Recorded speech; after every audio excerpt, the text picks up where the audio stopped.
ในឆ្ងាយតែបងត្រូវចាប់ឲ្យបានក៏ព្រោះតែអូននឹងឆ្នះទៅបាក់ចិត្តលើកល្យានបងមិនជាលើវាសនាតែហេតុអ្វីដែលពេលបានជួបអូនធ្វើឲ្យបងនេះគិតថាពួកយើងដូចជាគូដែលទេវតាបានចែកគុំឆ្នាំងពេកបើហើយសម្រស់អូនឲ្យបងចាញ់បងក៏ញោះលេចព្រោះស្រឡាញ់ញោះលេចព្រោះតែខ្លាញ់នឹងអូនបងចង់ឲ្យគេផ្សេងឆ្ងាយស្រីបងខ្លាចថាពេលឆ្ងាយកាយពីថ្លៃឆ្ងាយដល់ហារតីបែរនឹងបែរជាបីហើយក៏បងត្រូវសោកទោះបីអូនឆ្នះបន្តិច and that the way she flex ហើយពេលដែលអូននឹងខឹងបែរដូងមក trying to fix and that the way you are អូនខុសពីគេទៅលើសម្រស់ហើយថែមទាំងចរិយាមកអូនមួយក្រឡងហើយឲ្យអូនពាក់ធ្លាក់ស្មា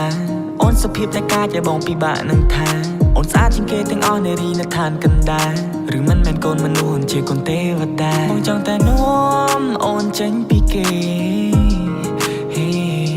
តែត្រៃមកខាងនៃផែនដីដែលមានតែបងនិងមានមេ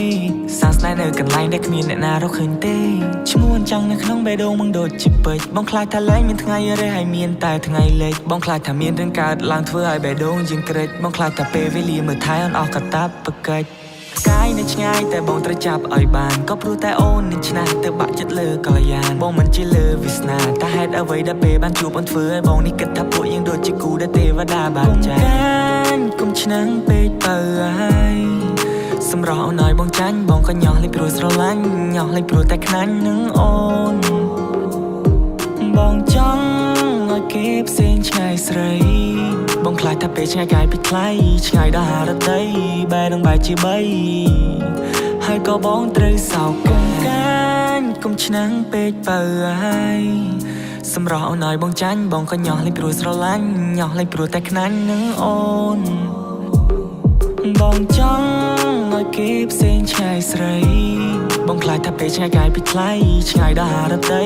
បែរនឹងបែរជាបីហើយក៏បងត្រូវសោក